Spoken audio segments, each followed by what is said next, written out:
Hey everybody, welcome back to the channel. Today's video is going to be about our first road trip with the Ioniq 5.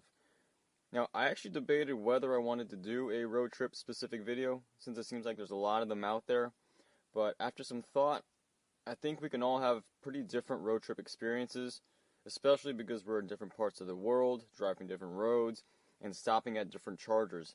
So hopefully this video still provides some useful information, especially if you're going to be traveling along the East Coast in the US. So my wife and I had planned this trip about a month ago. She's a special education teacher and it's her spring break, so we decided let's take our 2-year-old to DC, check out the zoo and some museums, and it was just going to be the three of us. We have 2 girls in college, but since they weren't around, that meant I could choose. I could take the Ioniq 5 or I could take the XC90. And I actually picked the XC90. I figured, hey, it's mostly freeway driving, so let's avoid the extra rock chips we'll get on the new car. And I already know the Ioniq 5 is not that great from an efficiency standpoint at highway speeds. So it seemed like the XC90 just made more sense, since we should be able to make it there and back without having to stop by a gas station to fill up. With the Ioniq 5, I already knew I would definitely need a charge at some point. But on the morning of, I had a change of heart. I preferred the Ioniq 5's driver assistance tech for highway driving, and I thought, well, it would be a perfect test for seat comfort and also a great chance to try out a 350 kilowatt charger. Not only that, but it would be a missed opportunity if I didn't document and share this experience. So Sunday morning, I loaded up the Ioniq 5. And you'll see here, I'm actually taking advantage of that open pass-through in the front row. That's a toddler's pack and play that fits easily in the space, and thanks to the movable center console, I can slide the pack and play in and then actually clamp it in place. I mean, it's heavy enough and it's sitting on rubber floor mats, so I don't think it's going to slide anywhere, but I figured just in case, let's make sure it's nice and snug for safety, as I don't want it sliding into the driver's footwell while I'm driving. So between the three of us, we had 2 backpacks, the pack and play, a full-size roller suitcase, a stroller, plus a few smaller bags and things.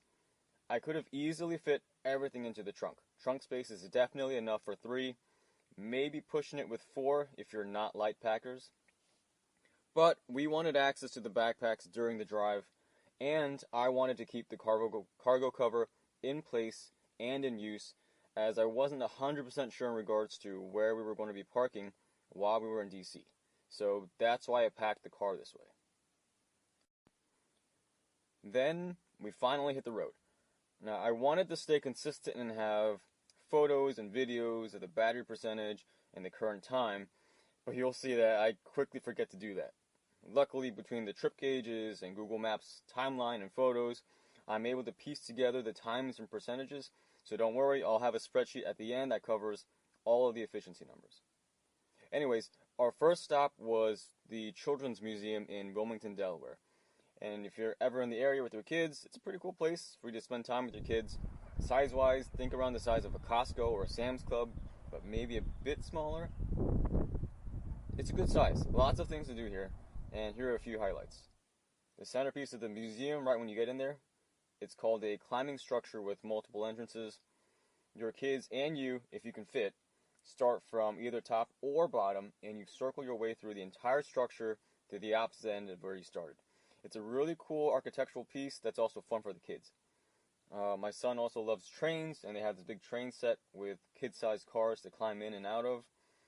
And then there's also a real tree that's been hollowed out that kids and adults can walk through. Another one of those cool pieces that adults should like.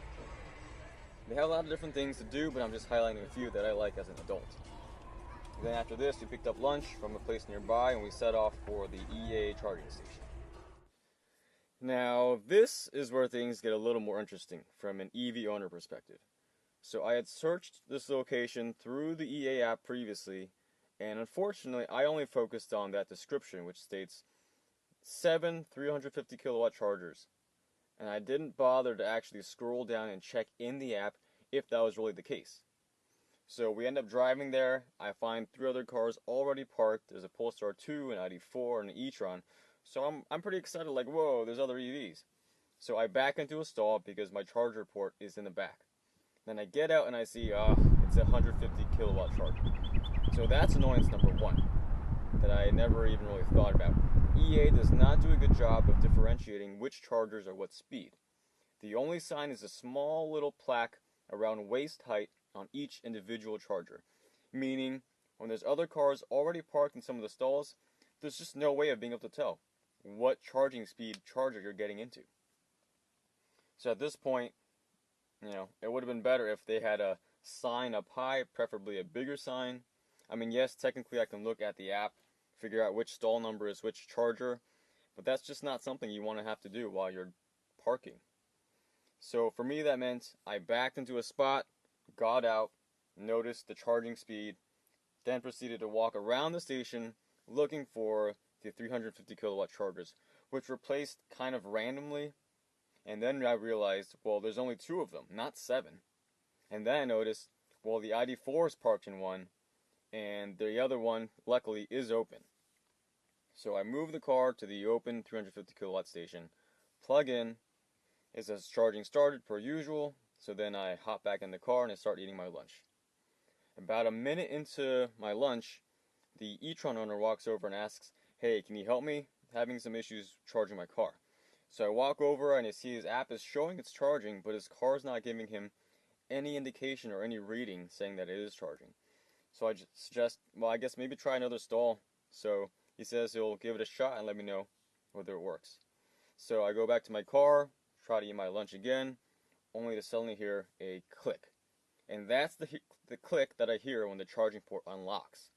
So I know something's up because I didn't press the unlock button. So I get out, take a look at the charger screen, it says charging session ended. So at that point, I try to start a new session. Also at that point, I'm parked next to the Polestar 2, and the owner realizes, hey, I'm back at my car and I'm outside, so he comes out and he wants to chat it up. And he's a really nice guy. He's got a Polestar 2, it's blue, it looks like it has the performance pack with the gold brake calipers. And we're there for about 5 minutes chatting it up. In the meantime, I'm trying to get the charger to work, but no matter what I do, it just will not start a new session. So then I tell him, hey, I gotta go try another charger. So I end up moving spots, and before I go, he mentions, hey, I live around here, I use these stations all the time, I've had a lot of issues with this specific location. So I'm like, oh, well, that's good to know, I appreciate it. So once I'm plugged into a different charger, I notice it's only charging at 50 to 60 kilowatts. It's about 50 degrees out, the car's been running for an hour, and usually I see about 90 kilowatts in these temperatures. But at this point, I just want to eat my lunch, and I can't afford to keep messing around with the chargers, so we just let it charge while I eat lunch. Then as I'm finishing my lunch, Polestar 200 pulls out from the stall, we wave at each other, and I think, well, clearly he's been here before, so maybe his charger works faster.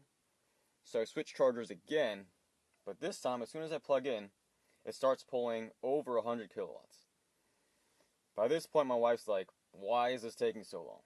And my son is getting cranky because it's past his nap time, and his ideal napping conditions is with the car moving. But anyways, they tough it out a little longer because in my mind, I think we need every single mile we can get to make the 70 miles left to DC, plus 150 miles back to Philly without having to charge again. Just doing the math in my head and thinking, heater or AC usage, I think it's going to be close. I'm estimating in my head the real range at a full charge in these conditions. I might be lucky to get 240 or 250, whereas I need a minimum of 220. So we charge up to 98%, I unplug, and at that point I've spent almost an hour at the CA station when I was hoping to spend only 25-30 minutes. Anyways, eventually we make it to DC. I actually get slightly better efficiency on this leg of the trip because we hit some downtown traffic. So I feel slightly better about my range and making it back to Philly without charging. So I'm going to cap it here for this video since it's gotten pretty long already. We'll make this part 1 and I'll have part 2 coming hopefully pretty soon. So let's take a look at the chart. Looking at lines 2, 3, and 4 are the ones that pertain to this video. Line 2 was the trip from Philadelphia to Wilmington. Line 3 was from Wilmington to Abingdon, Maryland. And then line 4 was from Abingdon, Maryland to DC. And I do want to mention it felt like there was a decent amount of uphill driving during these stretches and a little bit of downhill driving obviously on the way back. So that may have had a bit of play with the range. Also temperature wise, it was much colder on the day driving to DC versus on the way back we were actually running the air conditioning. So the other thing, if you look at the notes section, you'll see where I'm listing traffic conditions, how I was driving. Clearly on the way there I was just trying to conserve and try to save as much range as possible. On the way back I knew we had plenty of range left, so didn't really care as much and was just driving more so how I typically drive. So yeah, that's it. Hope you guys enjoyed this video. Hope there's content in there that was interesting and helpful. Like I said, part 2 coming soon. Thanks for watching.